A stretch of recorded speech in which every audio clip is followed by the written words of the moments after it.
Bapak Ibu bersukacita siang ini, saya yakin kita semua sudah diberkati. Amin. Saya tampilkan gambar ini di LCD. Saudara tahu gambar apa? Tadi pagi saya sudah sampaikan, saya ingin mengulang, yaitu gambar seekor apa? Jerapah. Mungkin sudah tanya, kok Pak Pendeta ini kenapa sih tampilkan jiraf, jerapah? Ya, saya tertarik dengan kelahiran dari seekor anak jerapah. Saudara tahu nggak? Ya, bayi jerapah itu lahir dimulai dengan jatuh dari ketinggian 2 meter kurang lebih.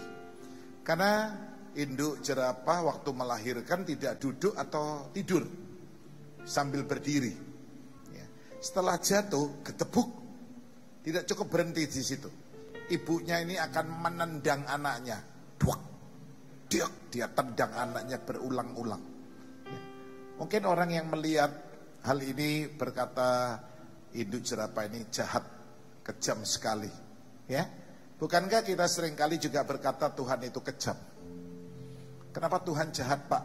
Kenapa saya diizinkan mengalami ini dan itu? Ya, saudara-saudaraku, ternyata ibu jerapah ini tidak jahat. Dia melakukan perbuatan ini yang keras, kasar. Dia tendang anaknya berulang kali. Sehingga anak bayi yang baru lahir ini berdiri. Bayi jerapah ini berdiri. Karena ibunya ingin memperkenalkan kepada anaknya, ya, pada realita kehidupan, saudara-saudaraku, yang harus dia hadapi di alam yang liar dan ganas ini.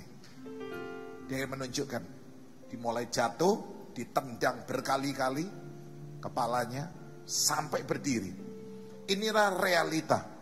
Hidup ini kejam, liar, ganas. Dan dia ingin membuat anaknya menjadi tangguh, kuat, ya, menghadapi si pemangsa atau predator.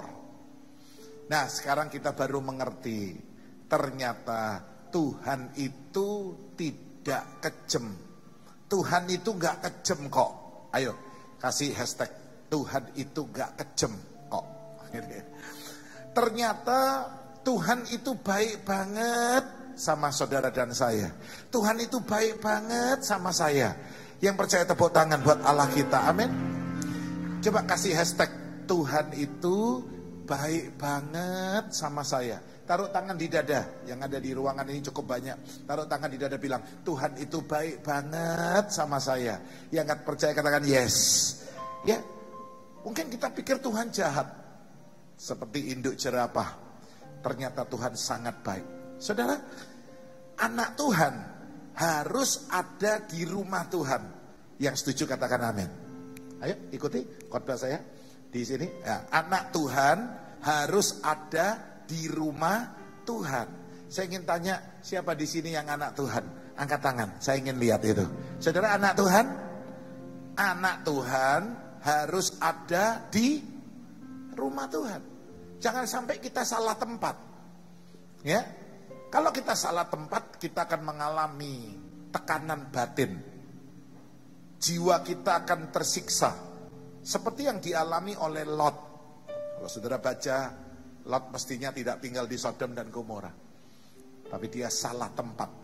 Saudara, raja-raja pada zaman kitab Kejadian berkumpulnya di lembah raja.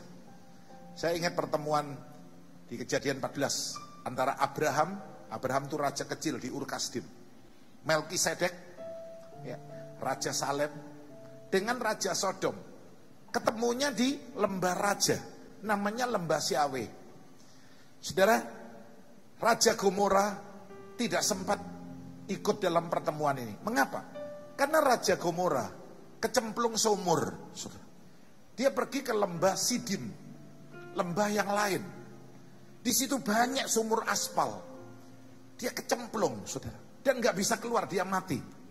Saudara tahu nggak? Di dunia ini banyak sumur aspal, banyak sekali sumur dosa, jebakan-jebakan ada di mana-mana.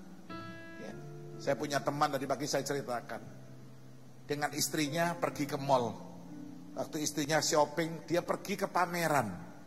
Di pameran dia lihat otomotif, Ada sales girl, perempuan, tergoda. Pulang dia ceraikan istrinya. Dia nikahi. Ya, sales girl yang jual otomotif ini. Jebakan dosa ada di mana-mana. Hati-hati bapak-bapak, engkau suka pijet-pijet. Banyak jebakan di situ. Ya, engkau ke salon, potong rambut. Kecantol sama capsternya. Hati-hati suka dugem-dugem. Di mana-mana saya tulis banyak sumur-sumur aspal, jebakan-jebakan. Gak cuma laki-laki, perempuan-perempuan, wanita-wanita, hati-hati. Ya, kadang-kadang di pesawat ketemu orang bisa seneng, selingkuh. Sumur dosa ada di mana-mana, saudaraku. Anak Tuhan harus ada di tempat yang benar. Anak Tuhan harus ada di rumah Tuhan. Lebih baik, katakan, satu hari di pelataranmu daripada 1000 hari di tempat lain. Coba saya ajak saudara buka Kejadian 14 ayat 10. Ya. Di sini diceritakan tentang lembah Sidim. Ayo, Kejadian 14 ayat 10. Kejadian 14 ayat 10. Seperti tadi pagi khotbahnya, tidak berubah. Nanti sore baru saya akan berubah. Saya akan tambahkan yang penting. Di lembah Sidim itu di mana-mana ada sumur apa? Halo? Aspal, hitam. Sumur dosa, di mana-mana jebakan. Bisa di salon, bisa di tempat pijet, bisa di tempat pameran. Di mana-mana. Kadang-kadang di tempat yang nggak sengaja tahu-tahu ketemu orang, masuk jalur sumur aspal. Terus, ayo, Raja Sodom, ketika Raja Sodom dan Raja Gomora melarikan diri, semua baca, jatuhlah mereka kecemplung, plung. Raja Gomora nggak bisa keluar, mati di situ. Sekarang lihat ayat 17, ini tempat kita. Bukan lembah Sidim, lembah raja, lembah Syaweh. 2, 3. Setelah Abraham kembali dari mengalahkan Kedorlaomer dan para raja yang bersama-sama dengan dia, maka keluarlah Raja Sodom menyongsong dia ke lembah apa? Syaweh, yakni lembah raja. Ini tempat kita. Lanjut. Dikatakan, ayo, Melkisedek Raja Salem membawa roti dan anggur. Ini cirinya raja. Yang pertama saya tulis, makannya roti, minumnya apa? Anggur. Apa ini? Ini bicara tentang perjamuan suci. Saudara tahu nggak? Perjamuan suci itu makanan raja.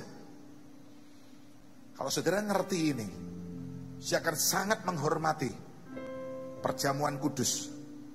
Tidak sembarangan orang bisa makan ini. Roti dan anggur. Lanjut kita baca lagi. Melkisedek memberkati, ya, diikuti kitab Kejadian tadi.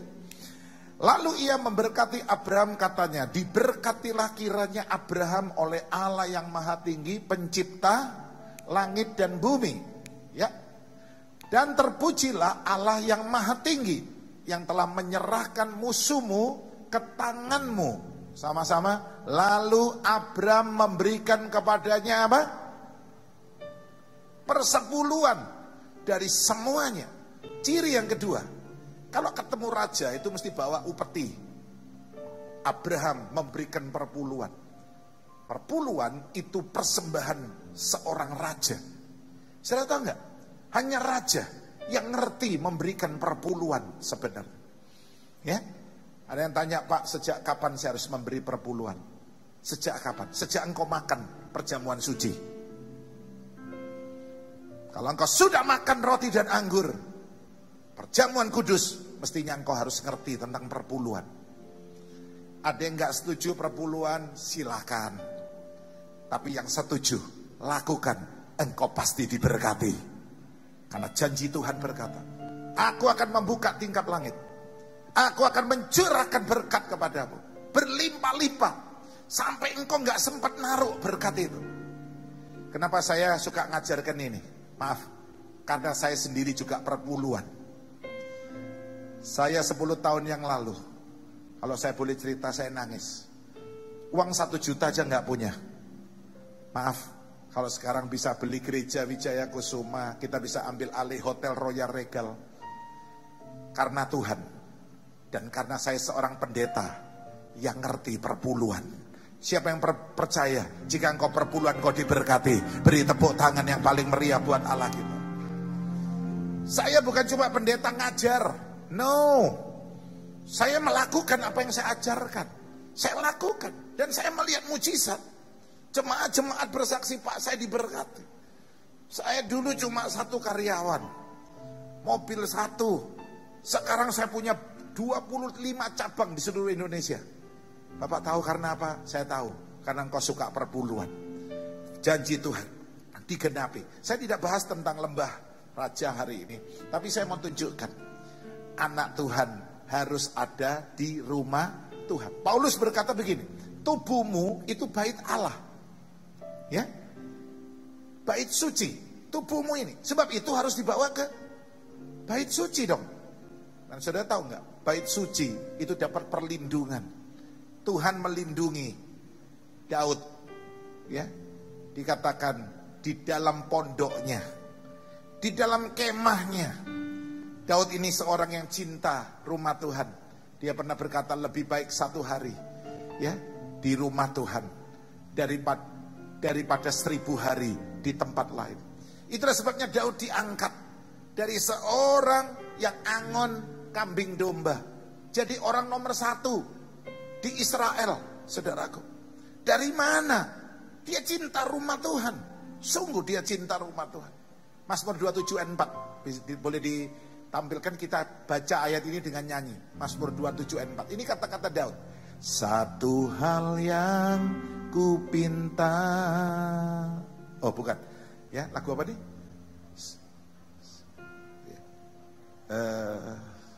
Ya. Satu hal telah ku minta kepada Tuhan, itulah yang ku ingini. Ayo semua nyanyi. Diam di rumah Tuhan. Tepuk tangan. Diam di rumah Tuhan seumur hidupku. Katakan.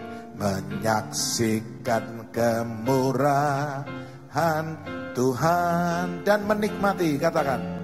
Dan menikmati baitnya. Dan menikmati. Yang bisa nyanyi lebih keras. Kuasanya. Dan menikmati kasihnya. Kasihnya. Oh. Dan menikmati firman-Nya. Lihat ayat 5. Apa yang dikatakan Daud? Sebab ia melindungi aku dalam apa? Pondoknya pada waktu bahaya. Bukankah hari ini banyak bahaya? Covid, Corona. Terus ia menyembunyikan aku dalam persembunyian di kemahnya. Ia mengangkat aku ke atas gunung yang tinggi. Di mana kita cari tempat yang aman? Saudara tahu nggak? Penyebaran Covid, ya, saudaraku, yang terakhir itu ada di dalam keluarga. Ternyata di rumah pun nggak aman, ya, di keluarga pun. Ini mau kemana kita ini? Di mall juga, di pasar juga nggak aman. Sampai di rumah pun, di keluarga pun nggak aman. Ya, saya mau katakan kita aman kalau kita ada di dalam bait Tuhan, ada di dalam pondoknya Tuhan. Tepuk tangan buat Allah kita, amin. Streaming boleh, streaming perlu, tapi ke gereja lebih perlu. Jangan bilang kan sudah streaming sama, nggak sama. Saya bilang nggak sama. Kalau sama, wah tutup aja gereja-gereja, streaming aja. Waktu Musa berkata kepada Raja Firaun, izinkan umat Tuhan beribadah, ya, kami akan jalan 3 hari. Firaun bilang apa? Ya udah di Mesir aja lah, ya udah di rumah aja, sama. Nggak sama. Kok sama? Musa bilang nggak bisa. Kami mesti jalan 3 hari. Apa kata Firaun? Jangan jauh-jauh lah. Di perbatasan aja, di border. Kalau sini mungkin di bundaran Waru aja perbatasan, mau ke Krian, mau ke Sidoarjo, cukup. Musa bilang tidak bisa. Kami harus 3 hari jalan. Kenapa? Ini udah aturannya. Ya, istri tunduk pada suami, itu udah aturannya. Jangan ditawar. Kenapa harus tunduk? Kenapa kok nggak suami yang tunduk sama istri? Sorry ya, ini udah aturannya. Tahu nggak pemain sepak bola yang namanya kiper harus ada di mana? Di belakang. Itu udah aturannya. Jangan tanya kenapa kiper harus di belakang. Kenapa kiper nggak boleh ke tengah? Sudah aturannya, bro. Jangan ditawar ini. Saya percaya kalau kita suka datang ke rumah Tuhan, saudara akan melihat perlindungan. Katakan yes. Saudara tahu nggak kata beribadah dalam bahasa Ibrani punya akar kata yang sama dengan kata budak. Waktu Musa berkata izinkan umat Tuhan beribadah, kata ibadah di situ dalam bahasa Ibraninya sama dengan kata budak. Memang waktu itu Israel menjadi budak Firaun, tapi sejak mereka beribadah, mereka jadi budaknya Tuhan. Saudara tahu nggak? Pada waktu kita beribadah hari ini, kita sedang mendeklarasikan Tuhan adalah Tuanku, aku adalah budaknya. Budak dalam bahasa Ibrani dipakai kata dulos. Aku ini budaknya Tuhan. Aku ini dulosnya Tuhan. Dan kalau dia jadi Tuhan kita, tampilkan Roma 14 ayat 4. Dia berkuasa untuk menjaga saudara dan saya tidak akan pernah jatuh. Hari-hari ini banyak orang jatuh miskin. Banyak orang jatuh melarat, jatuh sakit, jatuh dalam dosa. Saya nggak tahu siapa Tuhan mereka. Tapi ketika Tuhan menjadi Tuhan kita, Dia janji engkau akan tetap berdiri dan tidak akan pernah jatuh. Katakan yes. Beri hashtag aku akan tetap berdiri. Ku kan berdiri apa? Di tengah badai. Itu berlaku kalau engkau beribadah. Kalau engkau nggak beribadah, jangan nyanyi lagu itu. Engkau bukan dulosnya Tuhan. Engkau akan jadi dulos kalau engkau beribadah. Keluaran, izinkan umat Tuhan beribadah. Ya, itu dipakai kata dulos, ibadah itu. Sekali lagi kita baca Roma 14 ayat 4. Jangan nyanyi tapi nggak ngerti. Mau berdiri di tengah badai. Engkau ibadah aja nggak berani kok mau berdiri di tengah badai. Why? Ya, hanya mau apa ini? Coba Roma 14 ayat 4. 2, 3. Siapakah kamu? Semua baca. Sehingga kamu menghakimi hamba orang lain. Entahkah ia berdiri sama-sama? Entahkah ia jatuh? Itu adalah apa? Urusan tuannya sendiri. Tetapi ia akan tetap berdiri. Karena apa? Tuhan berkuasa. Ulangi, karena apa? Tuhan berkuasa menjaga dia, menjaga saya akan terus. Saya terus. Beri tepuk tangan buat Allah kita. Hari ini saya ingin saudara sadar bahwa bait suci itu dapat perlindungan. Tadi pagi saya terangkan ada tudung dan ada tenda yang menutupi kemah suci tabernakel Musa. Tadi pagi saya sudah bahas. Yang pertama ada tenda dari kain linen 10 lembar. Yang kedua ada tenda dari bulu kambing. Nanti next kalau saya khotbah di sini lagi saya akan khotbah tentang bulu kambing. Wah, dahsyat. Ya, yang ketiga ada lagi di atasnya tudung dari kulit domba jantan. Dan yang keempat, paling terakhir, tudung dari kulit apa? Lumba-lumba. Hari ini siang ini saya akan masih bahas tentang kulit lumba-lumba seperti tadi pagi. Saya ingin saudara pulang dari ibadah ini tidak sia-sia. Engkau pulang bawa tudung kulit lumba-lumba. Halo, amin. Kok lemas, amin. Saudara tahu nggak?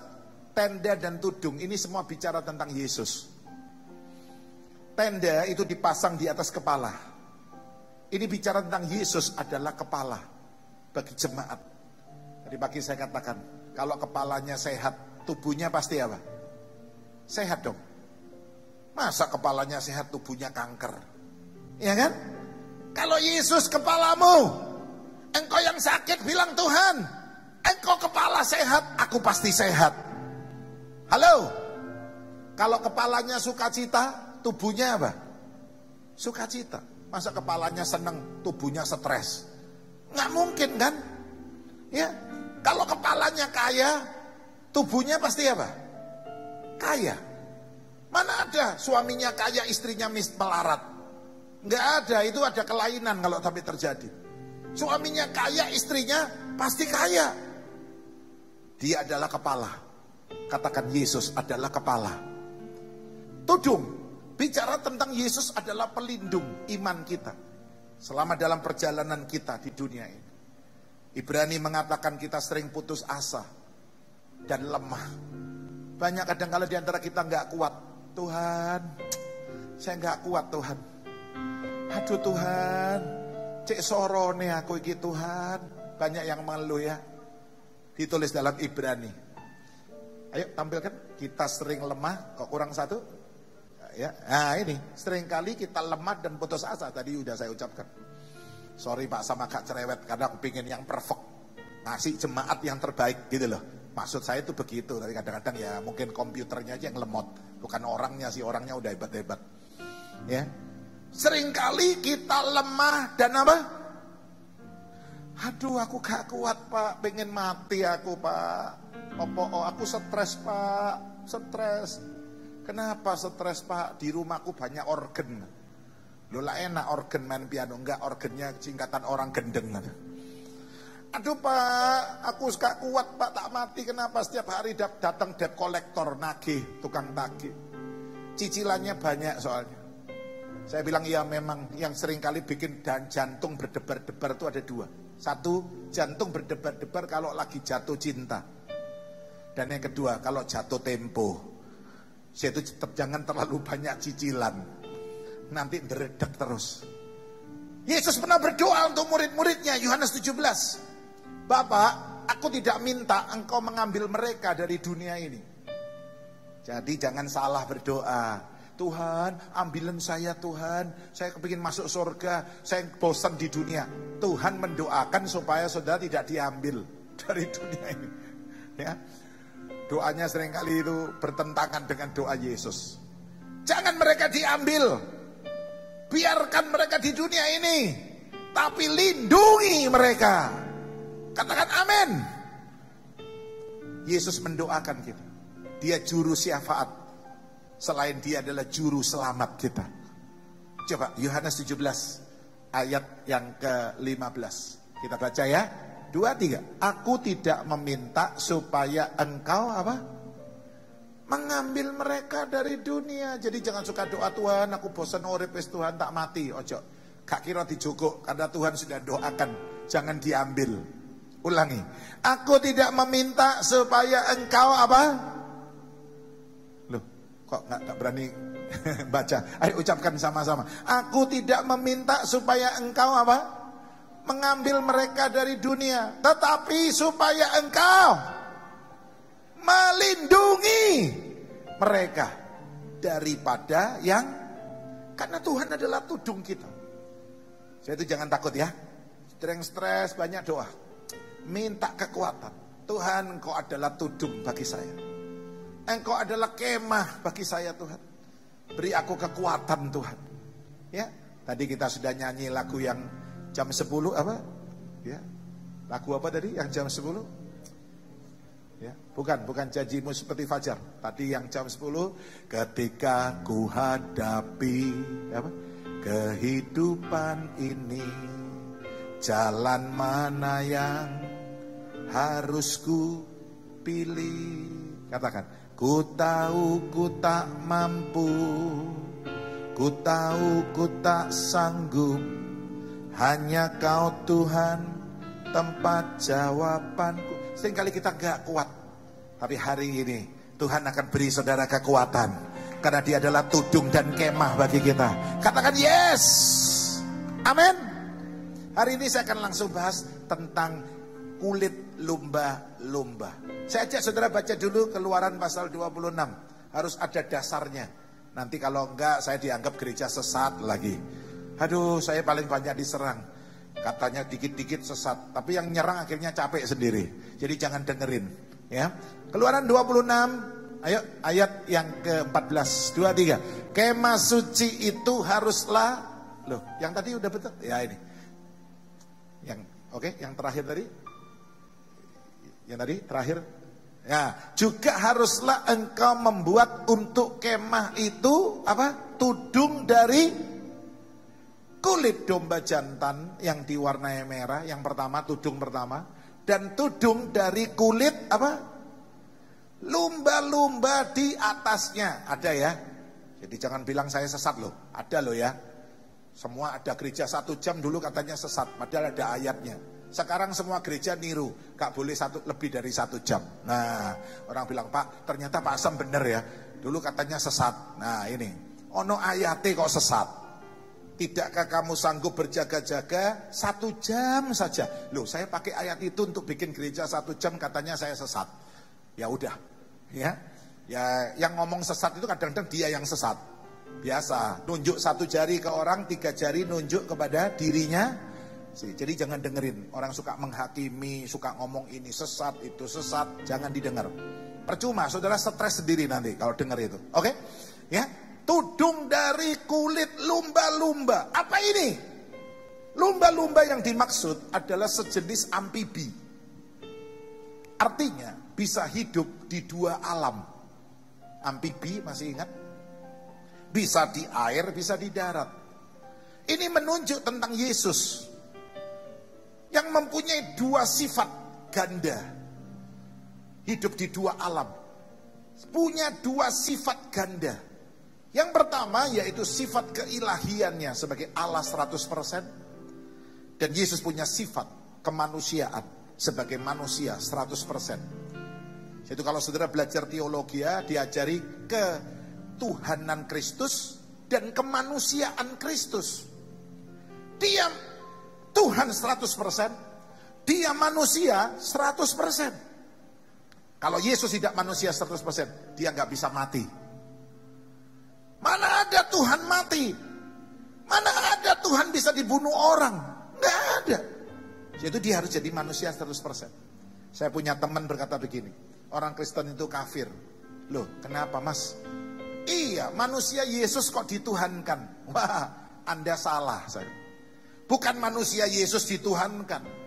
Justru dia Tuhan yang rela jadi manusia. Amin. Halo. Firman jadi manusia. Kamu bisa nyanyi. Diam di antara kita. Lagu Natal ini. Firman jadi manusia. Kenapa dia harus jadi manusia? Supaya dia bisa merasakan apa yang kita rasakan. Kalau saudara pernah dikhianati oleh orang yang terdekat, Yesus pun pernah dikhianati. Yesus pernah merasakan takut. Dia pernah merasakan apa yang saudara alami. Sebab itu kita bangga. Dia Allah yang mengerti dan peduli. Allah mengerti, Allah peduli segala persoalan yang kita hadap.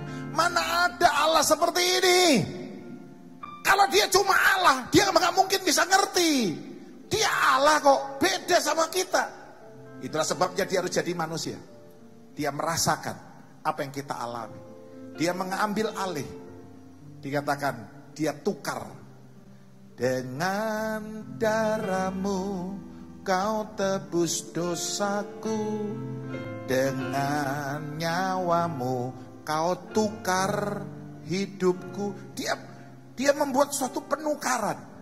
Dia diberi mahkota duri supaya kita diberi mahkota kemuliaan. Dia harus disalib keluar kota. Yesus pikul salib keluar kota Yerusalem supaya saudara dan saya dapat masuk, diterima di dalam kotanya Allah, Yerusalem yang baru. Tepuk tangan yang paling meriah buat Allah kita. Yesus harus ditinggalkan oleh Bapaknya. Eloi, Eloi, lama sabaktan. Supaya saudara dan saya tidak akan pernah ditinggalkan. Dia tidak akan pernah meninggalkan engkau. Hai, tidak pernah. Hai, tidak pernah. Dia tidak pernah tinggalkan engkau. Ya, saudara-saudaraku, tidak ada Allah seperti Yesus. Sebab itu yang mantap ikut Yesus. Jangan bimbang.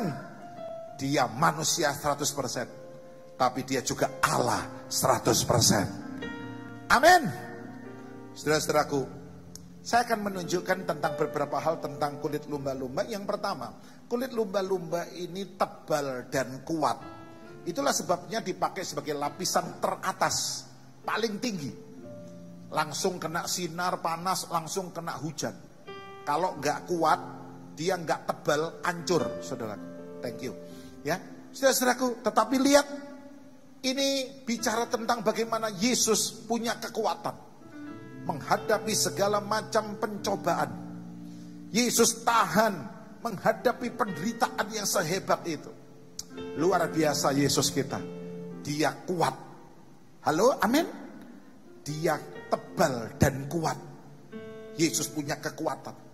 Amsal 18 ayat 10 mengatakan, nama Tuhan adalah menara yang kuat. Kesana orang benar berlari dan ia menjadi selamat. Yang percaya tepuk tangan yang paling meriah buat Allah kita. Amin. Ya, coba Amsal 18 ayat 10. Amsal 18 ayat 10. Kita baca 2, 3. Nama Tuhan adalah apa? Menara yang kuat. Kesana orang benar berlari dan ia menjadi selamat. Ayat 11. Ayat 11 dikatakan apa? Kota yang kuat bagi orang kaya ialah hartanya. Masa sih harta itu kota yang kuat? Terus, dan seperti tembok yang tinggi, belum? Seperti tembok yang tinggi menurut anggapannya. Anggapan siapa? Anggapan orang kaya. Betul? Harta itu kota yang kuat? Bukan. Anggapan ini salah. Buktinya kalau saudara punya keluarga sakit, datang ke dokter, dokter sembuhkan papa saya. Dokter minta uang berapapun saya bayar. Dokter sembuhkan anak saya. Ini anak yang paling saya cintai. Kritis, tolong sembuhkan, selamatkan nyawanya. Dokter minta emas, berapa kilo saya beri. Dokter bilang sorry, saya angkat tangan. Ya, saya nggak bisa. Kamu doa sama Tuhan. Waktu kapal Titanic akan tenggelam, padahal perancang kapal Titanic berkata apa? Kapal ini tidak mungkin tenggelam, bahkan Tuhan pun tidak bisa menenggelamkan kapal ini. Oh, sombong banget loh. Dan betul terjadi. Di tengah laut, semua orang-orang kaya Eropa naik kapal Titanic untuk berdansa, pesta, mabuk. Mereka bawa berlian, mereka bawa harta untuk main judi. Ketika kapal itu hampir tenggelam, ada orang membawa uang 1 koper, diberikan temannya. Temannya nolak, moh. Ada satu wanita bawa berlian, perhiasan 1 kotak, diberikan temannya. Temannya bilang, enggak, aku enggak mau. Ya, ternyata uang harta tidak menjadi kota yang kuat bagi orang kaya itu. Anggapan ini salah. Tapi yang betul ayat 10. Kita ulangi. Nama Tuhan adalah apa? Bukan uang. Tapi siapa? Tuhan. Amin. Katakan, Tuhan menara yang kuat. Amin. Tepuk tangan buat Allah kita. Haleluya. Yesus digambarkan seperti kulit lumba-lumba yang tebal dan kuat. Bahkan Yesaya 9 mengatakan namanya disebut penasihat ajaib, Allah yang perkasa. Tadi pagi saya sudah bahas Allah perkasa. Perkasa itu punya 3 arti. 1, perkasa artinya tidak tertandingi. Perkasa kok. Siapa ada yang bisa menandingi Allah? Yesus kita? Nggak ada. 2, perkasa artinya tidak perlu bantuan siapapun. Saudara nggak usah bantu Yesus, nggak usah. Saya tidak merasa saya bantu Yesus kok. Enggak. Karena Yesus perkasa. Enggak perlu saya bantu. Petrus cabut pedang, mau bela Yesus. Yesus bilang, "Hei, stop, sarungkan pedangmu. Kamu kira aku enggak bisa minta bantuan dari sorga, malaikat, tentara malaikat?" Ya, Yesus enggak perlu dibantu. Satu orang Kristen enggak perlu marah kalau Yesus dihina, dilecehkan. Karena Yesus Tuhan kita tidak perlu dibela oleh umatnya. Justru dia Tuhan yang membela umatnya. Loh, kok diem? Dia nggak perlu dibela. Dia yang membela kita. Dia perkasa. Tepuk tangan buat Allah kita. Yes. Saya punya teman, sudah pelayanan tapi masih kedukun. Saya tegur, "Kok kamu ini udah pelayanan kok masih kedukun, ya apa ini?" Dia bilang apa? "Oh gini Pak, Yesus tok kurang kuat." Maksudnya, Yesus lek diewangi dukun tambah jos. Saya bilang Yesus gak perlu diewangi dukun. Dia perkasa. Arti yang kedua, tidak perlu bantuan. Ayo, tidak perlu bantuan siapapun. Nah, ini artinya perkasa. Gak butuh bantuan dia. Yang ketiga, perkasa artinya ada jaminan kemenangan. Dia pasti menang. Bahkan kita sebagai anak-anak Tuhan disebut lebih dari pemenang. Apa sih artinya Pak? Lebih dari pemenang dalam segala perkara. Orang nyanyi tok gak ngerti artinya.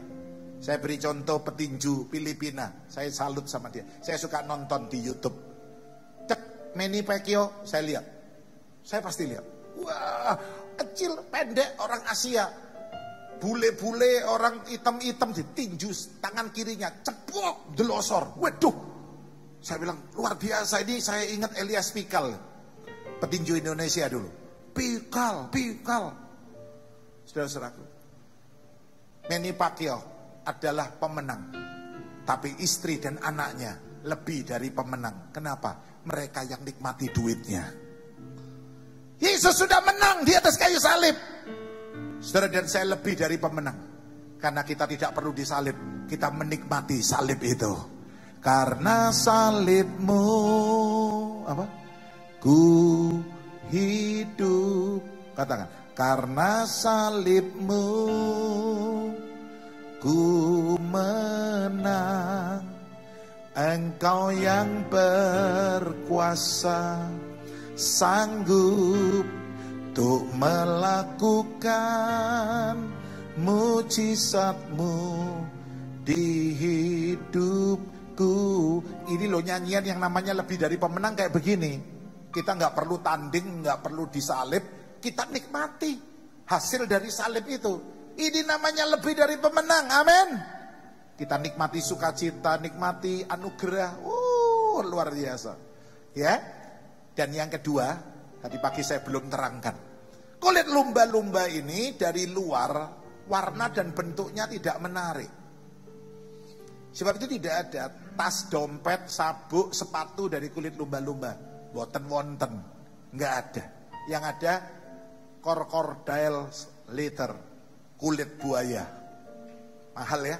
Tasnya LV, udah LV, pakai kulit buaya. Harganya double. Pakai sabuk dari kulit ular, mahal. Tapi nggak ada kulit buaya. Karena warnanya jelek, mangkak. Tidak menarik. Ini sebenarnya bicara tentang Yesus. Bagi orang yang tidak percaya Yesus, dari luar, Yesus itu suatu kebodohan. Salib itu suatu kebodohan. Saya punya teman waktu bertobat jadi orang Kristen pertama, dia nangis. Dia bilang apa? Saya dihina sama keluarga saya. Kamu ikut Yesus, engkau matimu dipetenteng. Diudani, dipetenteng. Maksudnya dipetenteng itu disalib. Ya. Bagi yang nggak percaya, Yesus itu hina, bodoh, dari luar tidak menarik. Tapi bagi kita yang percaya, Yesus itu sangat mulia. Yesus itu sangat indah. Sungguh indah kau Tuhan. Yang bisa nyanyi.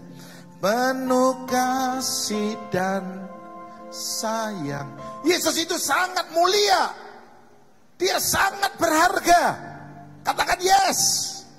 1 Petrus pasal 2 mengatakan, bagi mereka yang tidak percaya, Yesus hanya batu bangunan, batu yang dibuang oleh tukang bangunan.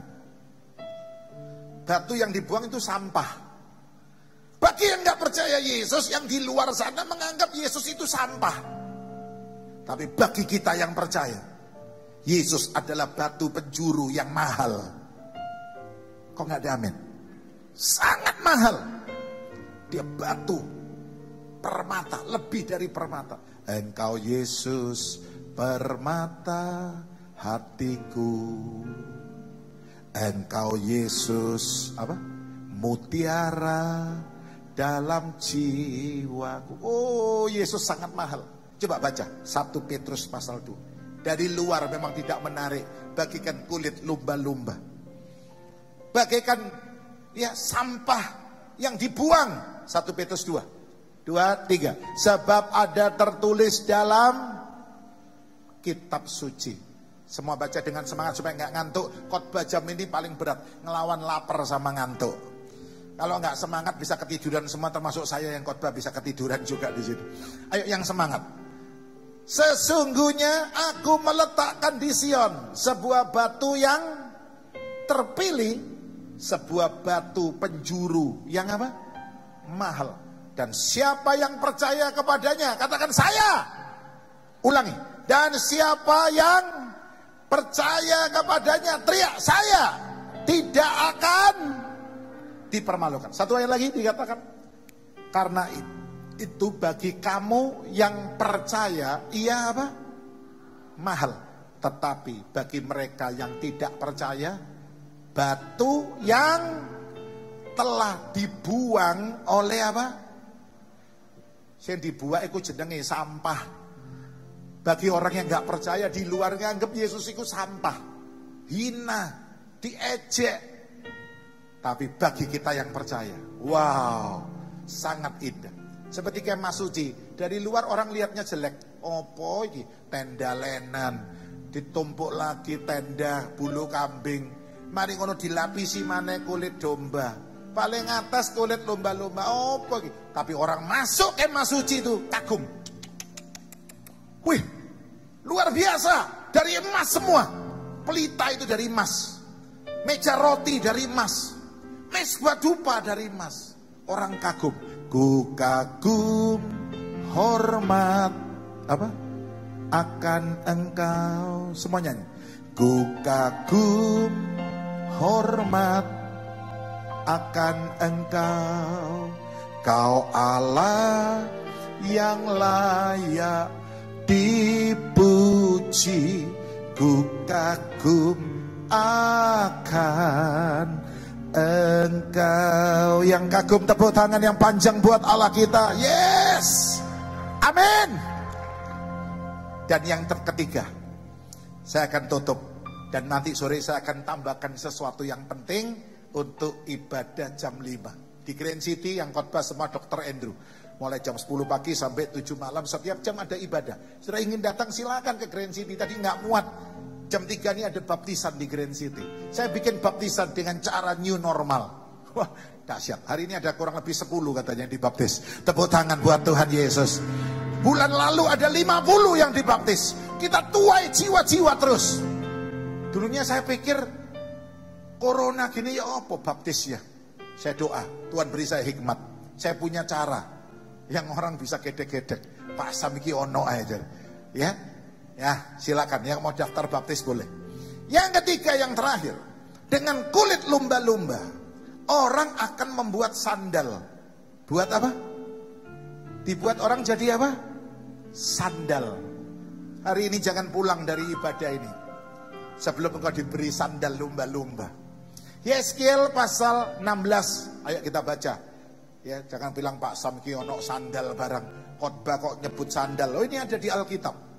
Yeskiel 16 ayat 10. 2, 3. Aku mengenakan pakaian berwarna-warna kepadamu dan memberikan engkau sandal-sandal dari, ya. Nanti kan saya punya khotbah tentang bulu kambing. Ada 5 tentang bulu kambing. Semua ada di Alkitab. Tidak keluar dari Alkitab. Kalau Tukul kembali ke laptop, saya kembali ke Alkitab. Halo, amin. Lumba-lumba, sandal. Apa itu? Tadi pagi saya sudah singgung sedikit. Sandal ini kita pakai untuk berjalan keliling. Kemana? Muter setiap hari pakai sandal. Ke pasar, ke mall. Tentu sandalnya lain-lain ya.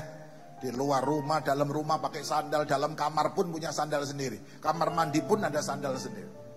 Ini sebenarnya menunjuk tentang Yesus. Selama dalam hidupnya di dunia ini dia berjalan keliling untuk berbuat baik. Katakan yes. Dia keliling untuk menyembuhkan orang-orang yang dirasuk oleh setan. Saudara-saudaraku, ayo kita pakai sandal lumba-lumba. Kemana kita pergi jangan bikin onar. Kemana kita pergi jangan nipu sana, nipu sini. Sampai tokonya diberi nama Tisani. Tipu sana, tipu sini. Jangan pergi kemana-mana gosip. Jangan kemana-mana bawa berita-berita bohong, hoak. Jadi provokator. Jangan. Ayo pakai sandal lumba-lumba. Kemana engkau pergi?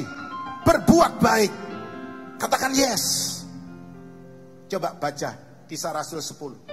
Ini salah satu khotbah Petrus di depan Cornelius, seorang kepala pasukan tentara Italia. Kisah 10. Ini khotbah Petrus di rumah Cornelius. Kita baca Kisah pasal 10. Sama-sama. 2, 3. Yaitu tentang Yesus dari Nazaret. Bagaimana Allah mengurapi dia dengan Roh Kudus dan kuat kuasa. Dia yang berjalan keliling, sandal ya, untuk keliling sambil apa? Berbuat baik. Jangan kemana-mana bikin onar. Jangan kemana-mana nipu orang. Jangan. Aduh. Ayo ulangi. Dia yang berjalan keliling sambil apa? Berbuat baik. Dan menyembuhkan semua orang yang dikuasai iblis. Sebab Allah menyertai dia. Ayo, saya tadi pagi katakan, terutama berbuat baiklah kepada orang tuamu. Anak-anak, saudara-saudara yang masih punya orang tua, engkau masih punya kesempatan berbuat baik kepada orang tua. Sering saya lihat kalau waktu orang tua meninggal, baru terjadi penyesalan. Di depan peti anaknya teriak-teriak, nangis-nangis. Saya dalam hati bilang, sudah terlambat. Kenapa baru sekarang? Masih hidup kau sia-siakan orang tuamu. Kau taruh orang tuamu di panti jompo. Engkau biarkan orang tuamu. Ya, engkau marahi. Engkau lawan dia. Engkau kurang ajar. Ayo, yang baik. Ya, sama orang tua. Jangan sampai terlambat. Ada ayat yang berkata begini. Selama masih ada kesempatan. Galatia 6 ayat 10 sebagai ayat penutup. Nanti sore jam 5 saya akan lanjutkan ini. Galatia 6 ayat 10. 2, 3. Karena itu sama-sama selama masih ada apa? Kesempatan. Berarti apa? Jangan terlambat. Selama masih ada kesempatan. Marilah kita berbuat baik kepada semua orang, tetapi terutama kepada kawan-kawan kita. Hai orang Kristen, saya mengutip kata-kata Bapak Profesor Nurkolis Majid, Cak Nur. Dia berkata apa?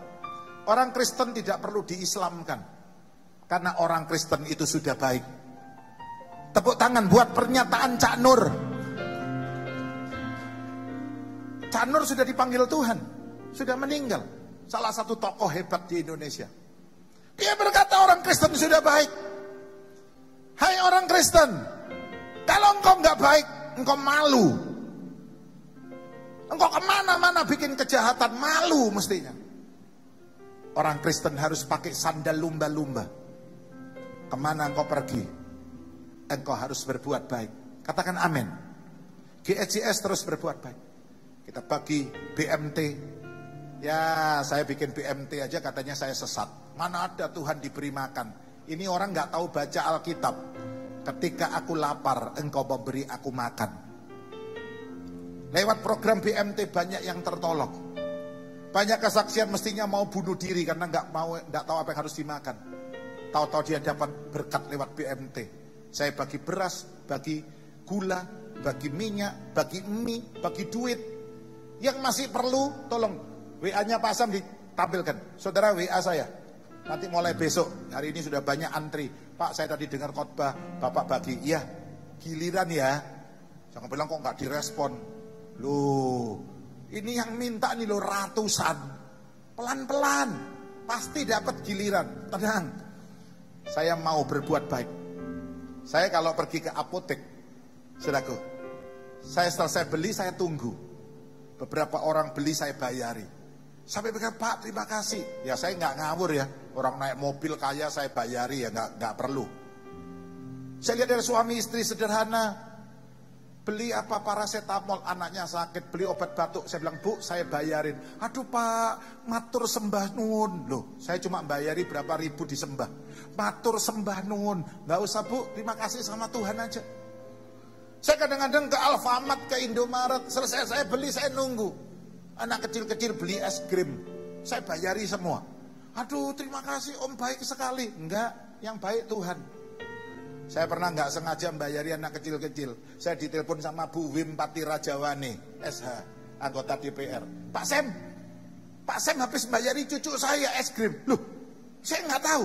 Loh ya itu cucu saya kan. Loh, Pak Sam di mana katanya. Saya nggak sengaja juga. Saya nggak tahu kalau itu cucunya Bu Wim Pati Rajawani. Cucunya ditanya, kamu dibayarin siapa? Pendeta. Pendetanya gimana? Ini dia bayangkan, oh ini Pak Sam. Langsung telepon saya. Pak Sam ya? Loh kok tahu Bu? Iya ini cucu saya cerita. Dibayarin pendeta. Tuhan mau. Kemana engkau pergi? Engkau selalu berbuat baik. Yang mau katakan yes. Nanti sore saya akan bahas. Jangan seperti orang kaya dalam Lukas 16. Dia terlambat. Dia terlambat ada 3. Yang pertama dia terlambat berseru. Di neraka dia baru berseru, Bapak Ibrahim. Terlambat. Engkau berseru di neraka, terlambat. Ya, dia terlambat untuk melayani. Dia kepingin keluarganya diinjili, tapi terlambat. Kalau engkau ingin melayani sekarang, jangan nanti di neraka. Dan terakhir, dia terlambat untuk pindah tempat. Aduh, saya panas. Aduh, saya nggak kuat. Aduh, Bapak Ibrahim, tolong. Itu Lazarus suruh neteskan air. Saya nggak kuat. Terlambat. Mau pindah sudah terlambat. Nanti sore, saya hanya berikan sedikit bayangan supaya ajak semua orang lihat. Nanti sore jam 5. Ikut. Saya akan tunjukkan sesuatu. Supaya engkau tidak terlambat.